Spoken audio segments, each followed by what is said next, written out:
NIM 23010190187. Saya di sini mahasiswa IAIN Salatiga jurusan Pendidikan Agama Islam mendapatkan tugas UAS Psikologi Pendidikan, yaitu untuk menjelaskan konsep dasar psikologi pendidikan dan prinsip belajar. Tolong disimak ya teman-teman. Yang pertama yaitu definisi psikologi pendidikan. Nah, kalian tahu nggak psikologi pendidikan itu apa? Nah, psikologi pendidikan itu berasal dari bahasa Inggris, yaitu psikologi. Kata psikologi berasal dari dua akar kata, yaitu dari bahasa Yunani. Yang pertama, psych, yang berarti jiwa, dan logos yang berarti ilmu. Jadi, psikologi merupakan ilmu jiwa atau ilmu yang mempelajari dan menyelidiki tentang jiwa. Selanjutnya yaitu menurut para tokoh tentang definisi psikologi. Yang pertama yaitu Gottman. Psikologi didefinisikan sebagai ilmu pengetahuan yang berusaha memahami perilaku manusia, alasan, dan cara melakukan sesuatu, dan juga memahami cara makhluk tersebut berpikir dan berperasaan. Yang kedua yaitu Bruno.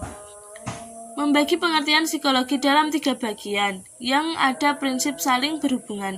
Yang pertama, yaitu psikologi adalah suatu penyelidikan mengenai ruh. Yang kedua, psikologi adalah ilmu pengetahuan mengenai kehidupan mental. Yang ketiga, psikologi adalah ilmu pengetahuan mengenai tingkah laku. Selanjutnya yaitu tujuan psikologi pendidikan. Yang pertama, Lindgren. Tujuan psikologi pendidikan adalah untuk membantu guru dan perkembangan perspektif para guru dalam memahami proses pendidikan yang terbaik. Yang kedua yaitu menurut Bernard. Pada dasarnya, tujuan psikologi pendidikan adalah untuk memahami bagaimana proses belajar mengajar cara yang lebih efektif dan tepat sasarannya. Dari dua pendapat ahli tersebut, dapat dipahami bahwa tujuan mempelajari dan dikembangkannya psikologi pendidikan adalah untuk memperbaiki proses belajar mengajar dan untuk membantu para guru dan calon guru agar betul-betul memahami proses pendidikan yang baik, sehingga mereka dapat membimbing proses belajar para siswanya cara lebih efektif dan terarah sebagai upaya untuk mengembangkan potensi-potensi anak didiknya di sekolah secara optimal. Nah, selanjutnya, hubungan psikologi dan pendidikan. Yang pertama yaitu mendidik berarti membantu peserta didik agar dapat berkembang karakternya secara optimal sesuai dengan tujuan pendidikan. Yang kedua yaitu peserta didik merupakan makhluk biopsikososial spiritual. Yang ketiga yaitu aspek psikologi tidak dapat diabaikan dalam proses pendidikan. Yang keempat yaitu pendidikan dilaksanakan berdasarkan landasan filosofis, psikologi, sosiokultural, dan teknologi. Nah, untuk selanjutnya yaitu materi prinsip pembelajaran. Pertama-tama, kita harus mengetahui pengertian belajar terlebih dahulu. Belajar adalah suatu proses atau upaya yang dilakukan setiap individu untuk mendapatkan perubahan tingkah laku, baik dalam bentuk pengetahuan, keterampilan, sikap, dan nilai positif sebagai suatu pengalaman dari berbagai materi yang telah dipelajari. Definisi belajar dapat juga diartikan sebagai segala aktivitas psikis yang dilakukan oleh setiap individu sebagai tingkah lakunya berbeda antara sebelum dan sesudah belajar. Perubahan tingkah laku atau tanggapan karena adanya pengalaman baru, memiliki kepandaian atau ilmu setelah belajar dan aktivitas berlatih. Adapun menurut Kornbeck, belajar yang sebaik-baiknya adalah dengan mengalami, dan dalam mengalami itu si pelajar mempergunakan panca inderanya. Sedangkan menurut perubahan perilaku yang terjadi sebagai hasil belajar meliputi perubahan dalam kawasan domain atau kognitif, afektif, dan psikomotor beserta tingkatan-tingkatan aspeknya. Selanjutnya yaitu jenis-jenis pembelajaran.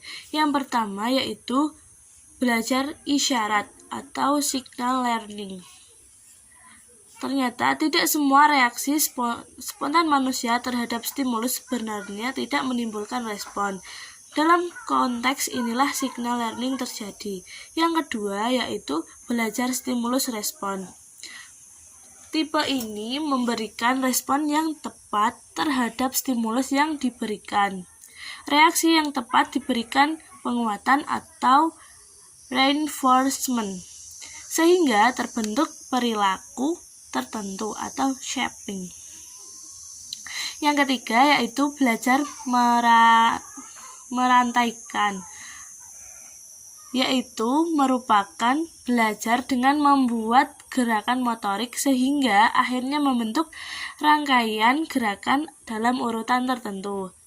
Yang keempat, belajar asosiasi verbal, yaitu merupakan belajar menghubungkan suatu kata dengan suatu objek yang berupa benda, orang, atau kejadian dan merangkaikan sejumlah kata dalam urutan yang tepat. Selanjutnya, jenis pembelajaran yang nomor 5, belajar membedakan atau discrimination, yaitu memberikan reaksi yang berbeda-beda pada stimulus yang mempunyai kesamaan. Yang keenam yaitu belajar konsep atau concept learning, yaitu belajar mengklarifikasi stimulus atau menempatkan objek-objek dalam kelompok tertentu yang membentuk suatu konsep. Yang kedelapan, belajar memecahkan masalah atau problem solving, yaitu belajar yang menggabungkan beberapa kaidah untuk memecahkan masalah sehingga terbentuk kaidah yang lebih tinggi. Selanjutnya yaitu faktor yang mempengaruhi belajar. Yang pertama yaitu faktor-faktor non-sosial dalam belajar. Yang kedua, faktor-faktor sosial dalam belajar. Yang ketiga, faktor-faktor fisiologis dalam belajar. Yang keempat yaitu faktor-faktor psikologis dalam belajar. Sekian yang bisa saya sampaikan. Mohon maaf bila ada salah kata. Wassalamualaikum warahmatullahi wabarakatuh.